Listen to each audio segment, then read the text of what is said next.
Alright, Chapter 3, Lecture 3, Cell Cycle and Mitosis.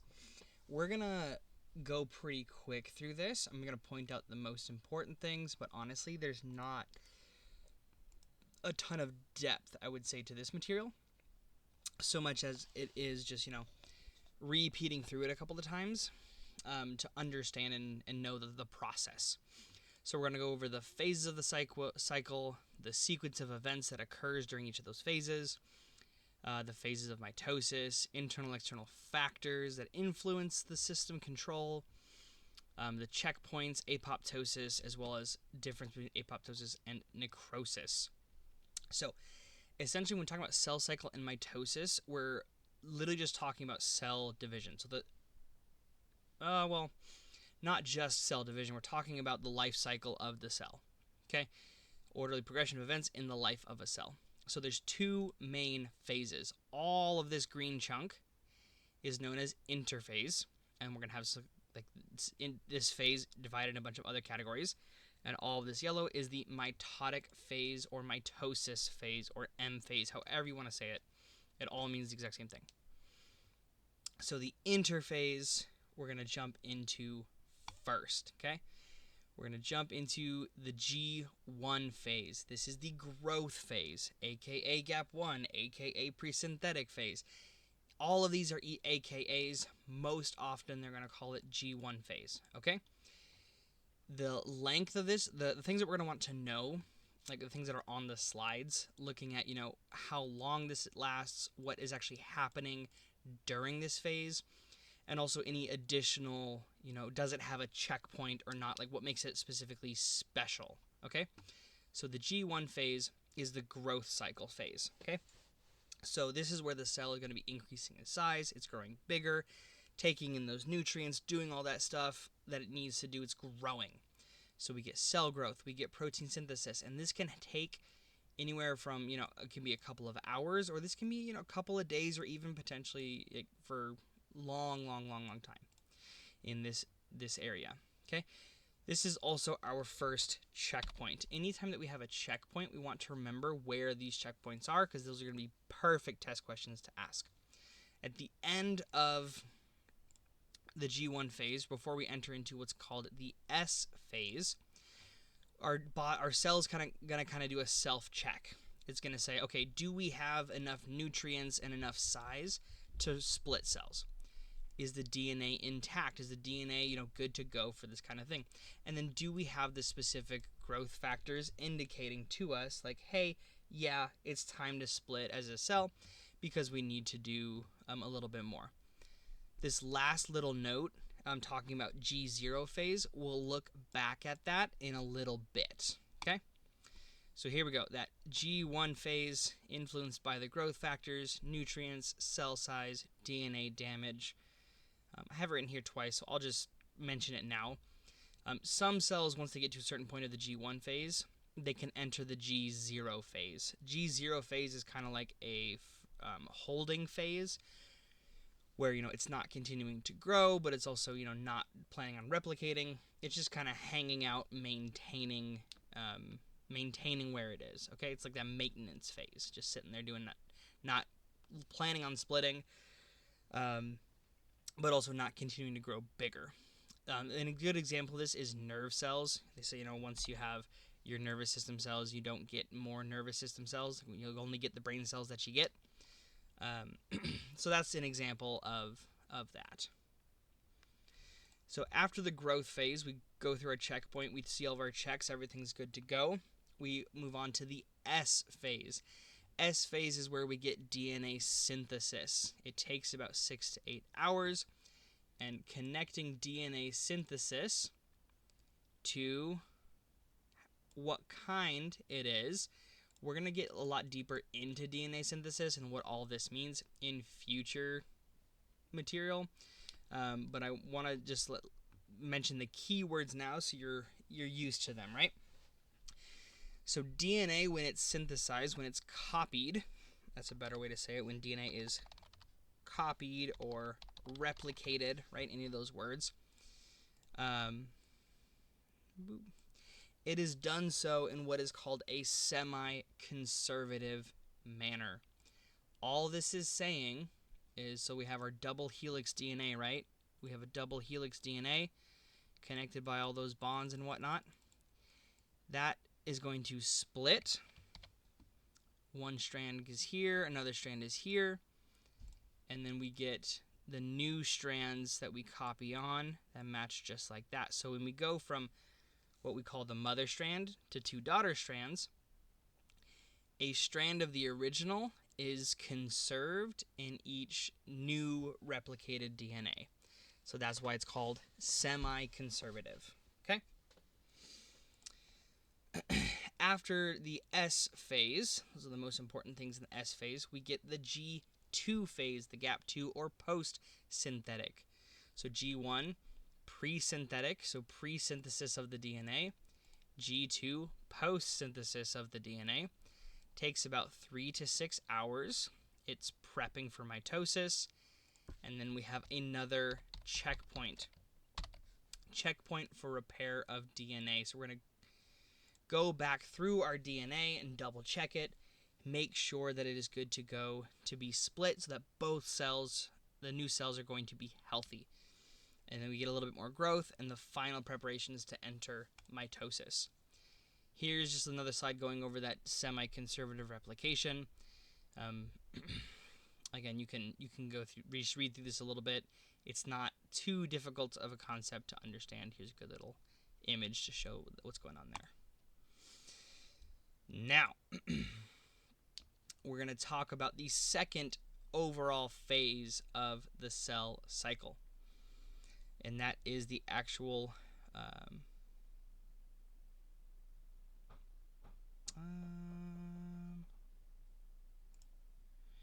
sorry, this slide is the overview. I should have reordered. There's a bit of redundancy in these slides, but so after G2 phase, we'll enter into mitosis, which we will go through each of the different components of mitosis. And here's just another little tidbit on that G0 phase. Again, cells that can exit the cycle for varying lengths of time, cardiac muscle and neurons permanently exit. Those are the two that we want to remember. And it's entered from the G1 phase. So here it is again. There's our G2. Some of the regulation factors before we get more into the phase of mitosis. Growth factors are signaling molecules that bind to specific receptors on the surface of target cells to stimulate the cell growth and division. And then that's external regulation, so it's regulated externally by the growth factors. Internal regulation is done by these proteins called cyclins. Cyclins bind to specific kinases to regulate the events of interphase.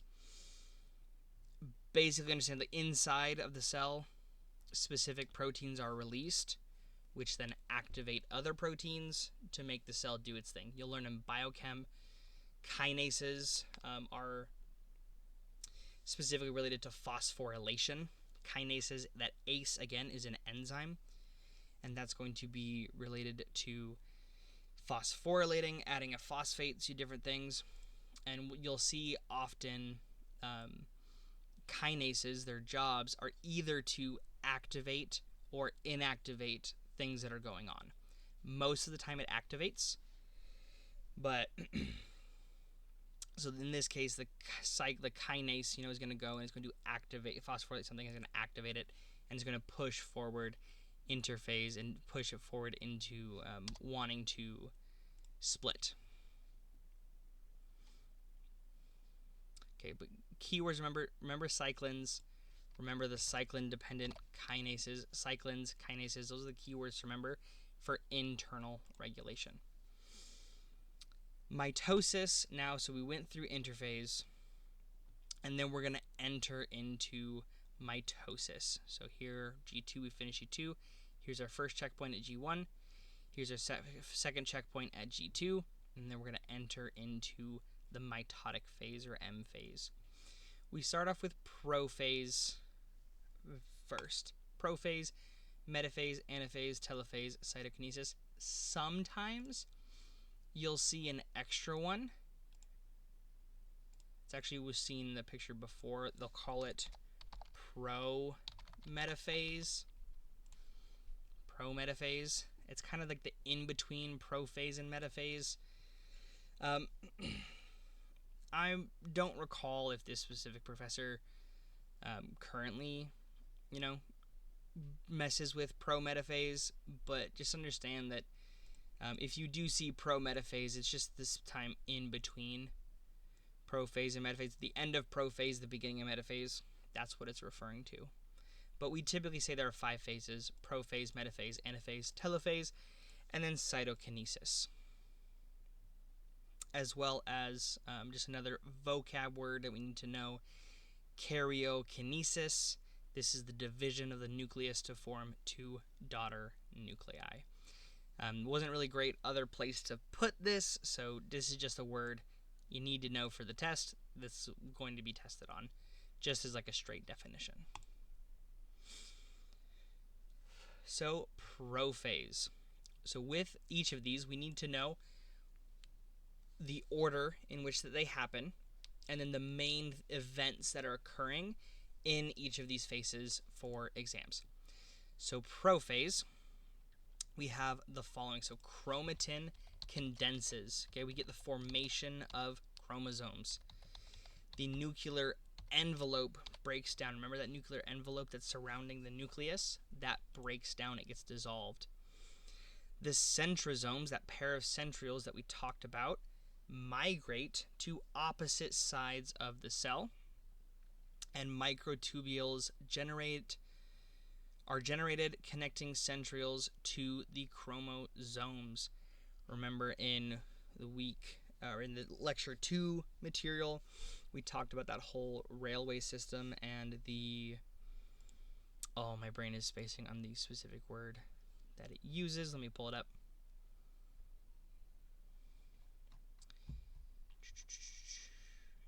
The word is mitotic spindles, right? Those mitotic spindles. So the mitotic spindles, the microtubules, let me add that in here. Mitotic spindles are generated connecting the centrioles to those chromosomes. And that is prophase. Those are the steps that we need to remember. Mitotic phase, metaphase, meta, middle. This is when all of our chromosomes line up down the midline of the cell. So the chromosomes condense further, attach to the mitotic spindle at specific protein complexes called kinetochores. That sometimes gets tested on as well, just definition-wise. And the chromosomes are moved to align at its equatorial plane. This is a fancy way of saying they line up in the middle. And that is metaphase. This slide should not be here. After metaphase, we get anaphase. Anaphase, this is the sister chromatids separate and move towards the opposite poles. So we pull and we get the chromosomes are split and go off to each side where the new cells are going to form. This right here is often where we get a lot of our genetic issue conditions when we talk about like Down syndrome, trisomy disorders, that kind of stuff, is when these don't break apart nicely and you get an extra piece in one side over the other when the cells are dividing, because this happens a lot. Mitosis happens a ton when you're talking about a fetus developing. So if this, at the very beginning has an issue, or if this occurred improperly in the egg or in the sperm, then, that's going to give us some of those kind of medical conditions. So anaphase, the chromatids separate and move towards opposite poles.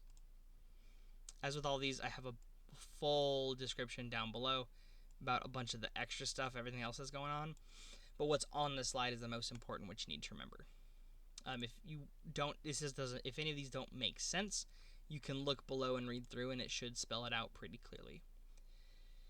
Now, telophase. Telophase is we kind of start to get really the formation and the visualization of those two new cells.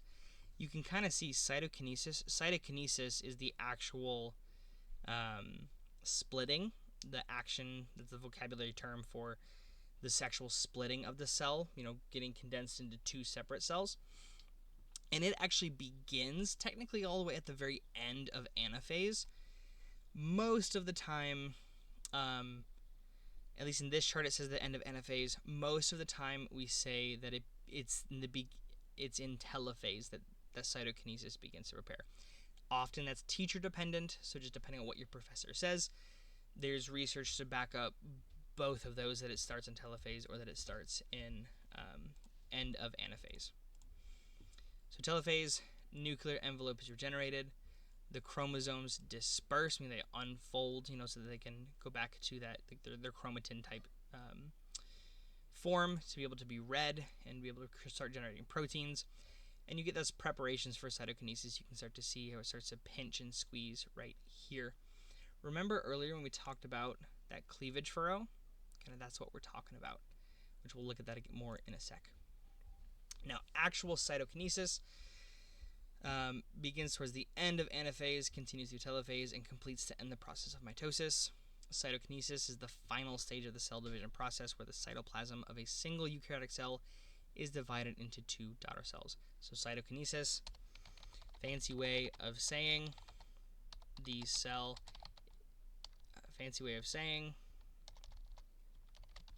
the process of the cell splitting into two cells. Okay, that's all you really need to know about cytokinesis. There's that cell cycle overview again. Here are those phases pictured: mitosis, metaphase, anaphase, telophase, and cytokinesis. You'll want to spend a little bit of time looking at each of these, because if you go to lab, you'll see each of these phases as well. And you want to be able to recognize these in general to know kind of what phase is going on. Most of the time, if you look strictly at the chromosomes, you can tell pretty good. Interphase, nothing's going on. Prophase, you see how it's all condensing. Nuclear envelope starting to dissolve. Prometaphase, it's all dissolved and they're all starting to come together. In actual metaphase, they're all lined up. Anaphase, they're separating. Telophase, cytokinesis, the new cell border is being put up. That new plasma membrane is being put up. This picture is going a little bit deeper, talking about that in metaphase and anaphase, those microtubules go and they connect to the center of the chromatid or the chromosome. A single one is a chromatid. When it's both of them together, it's a chromosome. There's a central protein called a kinetochore. That kinetochore is where those microtubules attach to, and that's where they're going to pull from and separate the two chromatids apart in order to take them towards each side where the new cell is going to be produced. Here's just the whole process again written out. That cleavage furrow that we talked about earlier, where the actin is involved. You have the whole membrane crushing in on itself in order of folding and separating. That's the cleavage furrow. I thought that I put this in the actual thing, but I didn't. This little bullet point right in here, the actual mitosis phase, takes about 2 to 4 hours. So all of these steps takes about 2 to 4 different hours. And so when we want to know those timelines, that's easy test question that the professors like to ask, like which of the following takes this amount of time, or how much time does all of mitosis take, or how much time does all of G1 phase take? And it's like G1 is kind of a trick question because hey, it can take as long as the cell wants, just depends on the cell. Here's those durations. G1 phase can take as much time as it wants, it's variable. S phase takes about 8 hours, G2 4 hours, mitosis 2 to 4.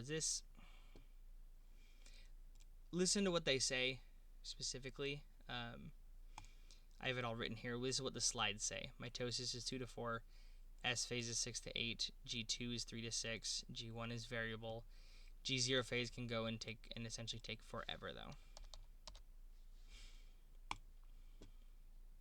So yeah, these are those timings that you want to remember. Switching gears a little bit, apoptosis. We already talked about apoptosis a little bit. We're going to take a little bit we just mentioned it, I should say, that it's that programmed cell death. We're going to take a deeper dive into what actually happens during apoptosis.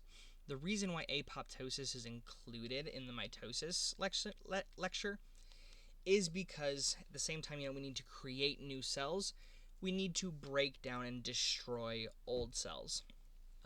Cells that are no longer functioning, they still have a lot of materials that went into them. So we want to be able to recycle those materials in the body to be able to continue to use all of those different things. So this is for killing the old, damaged, infected, unneeded, or otherwise abnormal cells.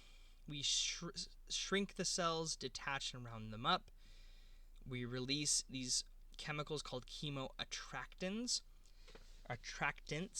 to stimulate phagocytosis. Phagocytes, these are, I think phago is for to swallow. Phago, prefix meaning. Yeah, phagocyte equals eating or devouring in Greek. Cyte equals cell. That osis is the process. So phago is eating or devouring. Cyte, so it's eating or devouring of the cell. So these chemoattractants stimulate phagocytosis, stimulate the absorption, the eating or the devouring, the breaking down of a cell. We'll talk about bleb formation in one sec.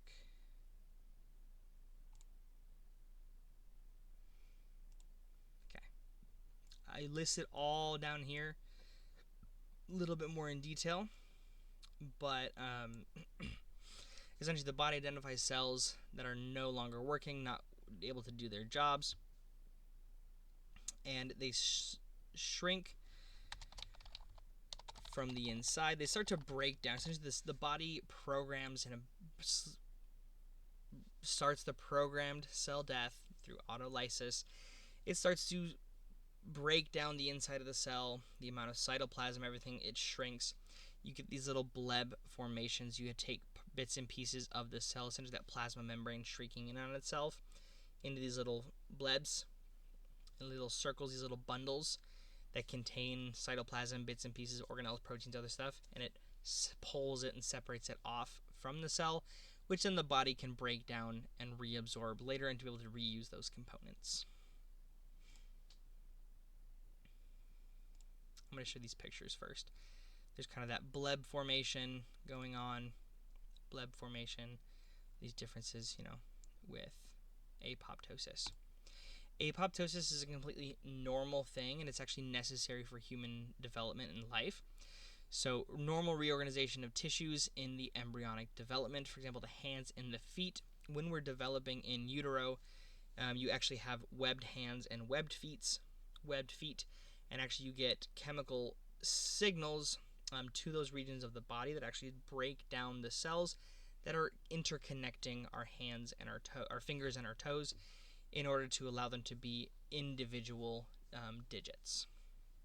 In adult tissue, this is all the functions to balance cell divisions, remove cells that are damaged or ineffective, nucleus condenses and breaks up, the cell surface blebs and becomes target for phagocytosis. And in an adult, it does not initiate an inflammatory response. Apoptosis is not an inflammatory process. It is a normal process that happens within the body.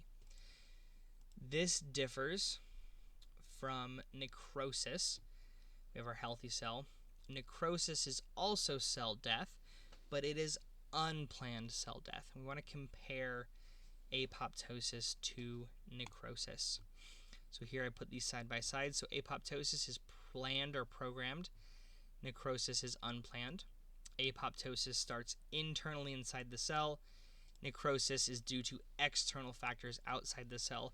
So like, let's say you get hit with a baseball, you're running around the bases, somebody throws the ball, hits you, you get that big nasty bruise, because it hit and it damaged tissue.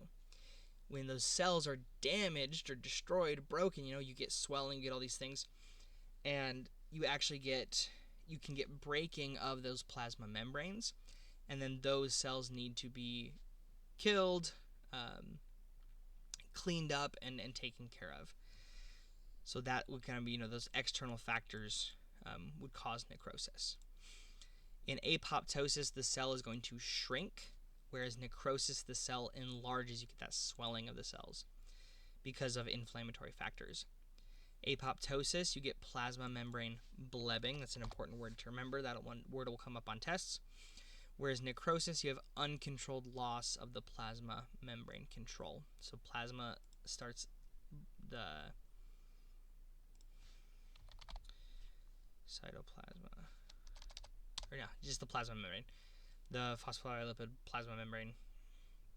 You get loss of control of it. It's not able to keep things in or keep things out. You get formation of what are called apoptotic bodies. I don't think I mentioned those. I know I did somewhere down below. Yeah, I mentioned it down here. So the apoptotic bodies, as apoptosis advances, the cell breaks apart into small membrane-bound fragments called apoptotic bodies. Apoptotic bodies, blebs, pretty similar to each other. Necrosis, you just get straight leakage of cellular components. Apoptosis is no inflammation, whereas necrosis is an inflammatory process is activated. So if you remember this very first line right here, that's most of what your questions are going to be asked about. Otherwise, you'll get asked about cell shrinkage, blebbing, and inflammatory process in exams. Okay, sweet. Thank you so much for watching. Again, if you want any of these materials, make sure that you check the description below. There's a link to be able to access all of them. And again, if you have any questions, comments, concerns, throw those in the comments. Leave a like on the video, and subscribe to the channel, and I will see you in the next one.